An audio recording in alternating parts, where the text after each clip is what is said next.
Anyways, we are getting comfy and cozy together. This isn't necessarily a booming video, gateway video for my YouTube channel, but I'm sure some of you guys might be wondering, who are you? Where have you come from? And why are you on YouTube?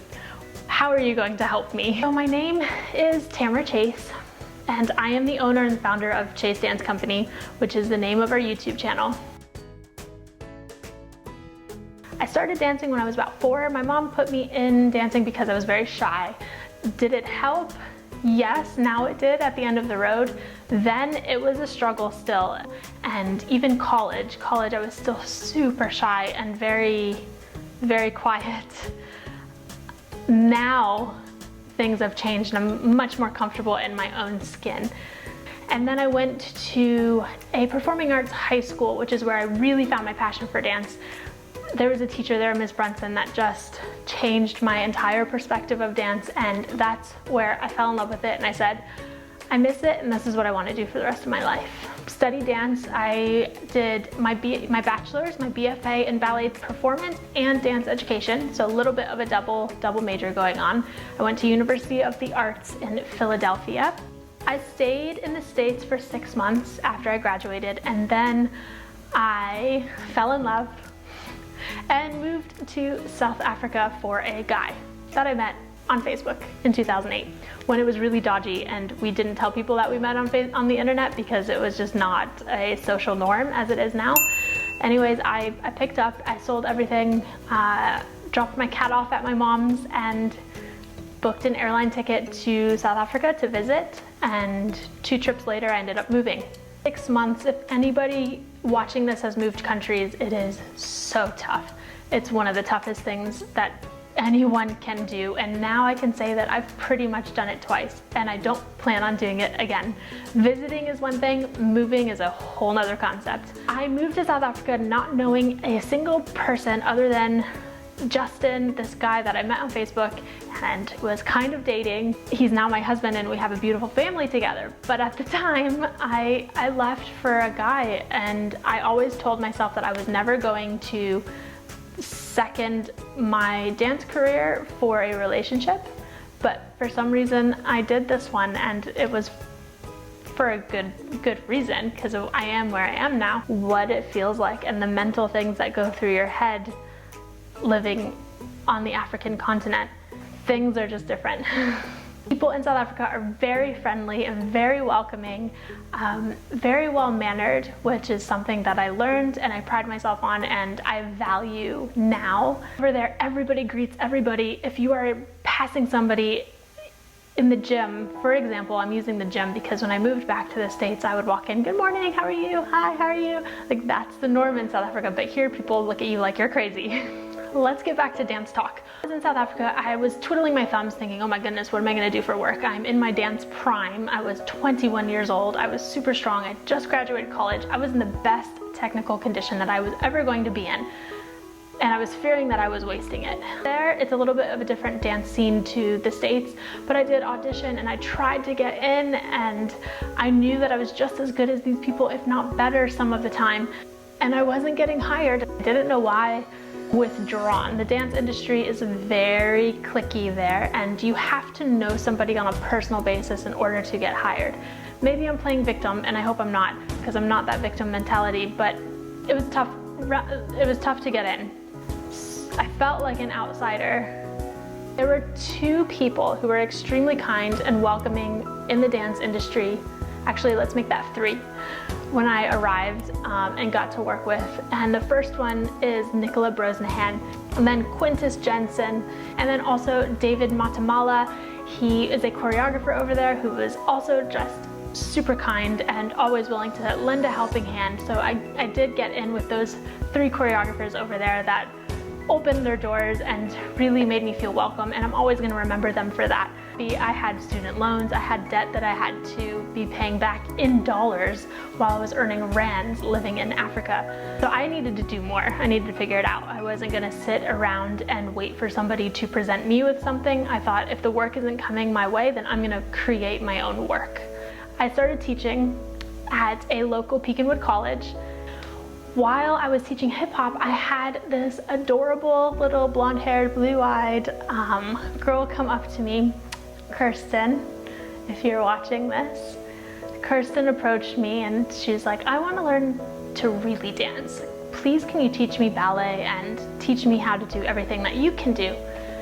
So I said, okay, let's do it. We converted our car garage and I started these ballet and acro classes for girls, like for a group of 4 girls. So I had the girls in the studio, in the garage, a 2-car garage in Africa with no air conditioning, nothing fancy. Sometimes it would get to be like 90 something degrees Fahrenheit. It was very hot. We couldn't even wear tights because it was so hot. But I wanted more. So I started Chaces Company, meaning a professional contemporary company out of Johannesburg. We had a group of about 8, sometimes 10 dancers, and we created our own productions. We did a few corporate entertainment gigs, and we put on our full-length annual productions in theaters. By the time I had opened the company, we had 3 seasons, and then I left. I moved back here to America. Starting the company was so amazing. That really catered to my artsy side, my creator side. I got to choreograph, I got to think of storylines and themes and just create bonds with these dancers. And I wanted to bring that type of artistry into South Africa because I felt like it wasn't there at the time. And I do think we were right at the tipping point with both the company and the studio before I moved in 2017, before I decided to move back to America. From a future economic perspective, that country just wasn't going to be able to offer us as a family what we wanted for our future. So unfortunately, or fortunately, we decided to move to America. And I had to start all over again. So that little group of the studio in that 2-car garage, I grew from 3 girls to, I think it was 67 or 77, one of those. Regardless of that, it was a big jump for that small town. It was a really good business to have right in your home. It was the connection with all the students. It was just beautiful, and I loved it. We had our competition team. We did all the competitions, and the girls were amazing, and it was all great. I don't think we really had any difficult times together. I think some of those girls still probably resent me a little bit for leaving them because they were at such a fragile age when it did happen, and they were so young that they didn't quite understand why I was leaving them.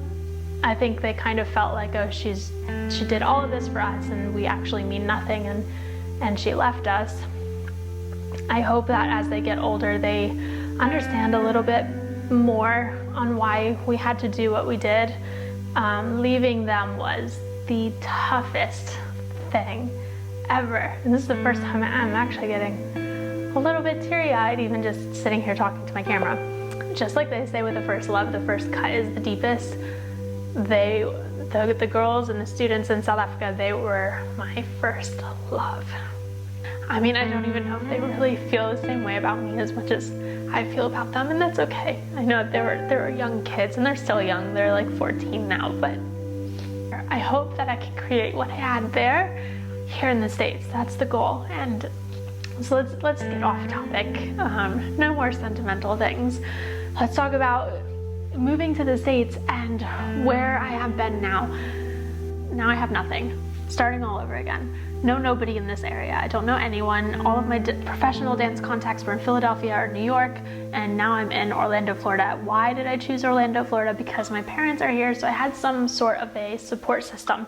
My husband and I rented a little tiny 1-bedroom apartment, tiny, like 800 square foot, I think, with 1 window. Gosh, I remember thinking, what am I gonna do, go work at Starbucks? I thought, no, I'm not going to, I didn't go to college to work at Starbucks.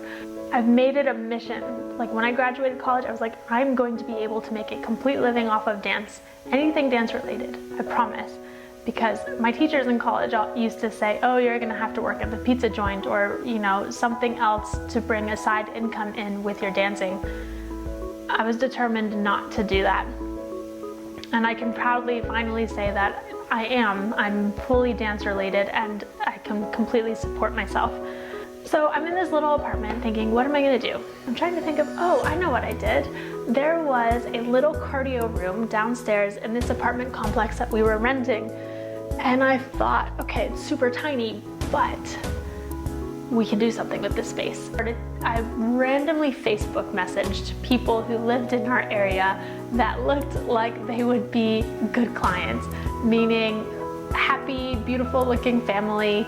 I randomly messaged people saying like, hi, my name's Tamra. I just moved to the area from South Africa where I had my dance studio. Would your kid be interested in having some dance classes with me in this random gym in this random city? Luckily, I had some nice company footage, so they did see that I had experience and I was pretty legit. Some people never responded. And funny, some people never responded and are dancing at the studio now. Some people said yes. So the point of the story is there's 10 million times when people are gonna say no to you 10 million times before you get that one yes. And it's the yes that matters. Just never stop. Keep going until you get that yes. And whatever it is in life that you're doing. I had my yes, and it came from a mom named Amy and her daughter named Allison, who at the time was only 3 years old. And so she met me in this gym. She came for her first acro lesson. She had a good time, and I had my first student in America. And then that grew, word spread. A few more people messaged me back on Facebook saying we're interested, and it started to grow. The people didn't come to me. I had to go out and find the people. I had to make the business work myself. Nobody was going to just be like, here's some clients, here are some students. No, I had to hustle and I had to think about ways that I was going to directly hand people dance classes on a platter, take their hand, walk them through the process. And I think that's why I've been so successful, is that I make it as easy as possible for my parents and my students, my dance families, to be a part of the studio. It's a lot of extra work on my end, but it's what's worked and people appreciate it. What started with one girl, Allison, is now 167 kids, 167 students. It's grown exponentially in 3 years. I'm very blessed and very excited, but I also know that I've worked flippin' hard to have all of this. And so I'm very grateful and I'm very humbled, but at the same time I am still very proud because I work very hard. Somebody might be more talented than me in certain areas, but it's very tough to outwork me, and I think that's what makes the difference half the time. So I'm in this Harry Potter closet, and then it grew and our lease was coming up, so we had to find another apartment to rent. And we found one that was really close by that had a basketball court. And we thought, my husband and I were like, okay, if we get an apartment here, maybe we'll be allowed to use the basketball court for dance classes. And it worked. We started renting the basketball court for classes so I could have more people in a class and a little bit more frequently. I couldn't have the space every single day, all day, every day, which is ideal and what I wanted. But we made it work and we started small. Now we finally have our own dance studio, and it's not open yet, but we're very close. So I've grown 2 businesses from the ground up, dance related, and I'm here on YouTube sharing my story and sharing everything that I've been going through because I can help somebody who's going through those same things now. One day, your weakness is going to be your superpower to help other people. That's something that I want you guys to remember. I was very shy and I was very nice. I was too nice. But now both of those things are what has made me so successful and like powerful now as I'm older. I know what it's like to be that shy girl in the classroom, so I work really well with shy students and walking them through the process of starting dance and creating something for them. And I also know what it's like to be that really, really super nice girl that gets picked on all the time, and I know how to impact those kinds of girls and build their confidence because I went through it. So just know that whatever you're going through right now in your life, even though it's tough, it's one day going to be your superpower to help somebody else's life. And I'm on YouTube to share that journey with you and to share my knowledge of dance and what I've learned, tips, tricks, tutorials. I'm very passionate about teaching, and I want to be able to reach more people than just within our studio walls. So I'm so thankful for YouTube and eventually Patreon. We're gonna be on there to be able to spread our classes and our knowledge to the world. I'm a people person now, even though I'm still shy. I love connecting with others, and I love bringing people together, and I love building young kids' self-confidence because I lacked it so much. So seeing kids grow and become these happy, confident, beautiful dancers, beautiful people is what keeps me going back for more. And I'm like, okay, I wanna do more for them, and I wanna do it for everyone. So that keeps me going. I feel like I'm always running out of time, that our time on this earth is very limited. So I feel like I have to get everything done like ASAP. I'm gonna run out of time. I don't know what that means, but that's just something internal in me that I have all these things to get done before I die. I mean, every day we're getting closer to death, as morbid of a thought that is. So I just have this internal motivation of like, go, go, go, go, go. And the big thing for me is that if you do what you love, not you won't ever work a day in your life. No, you work every single day, even if you're doing what you love. The money will follow. So don't go after something just for the money. Go seriously follow your heart, and you will figure it out on the way.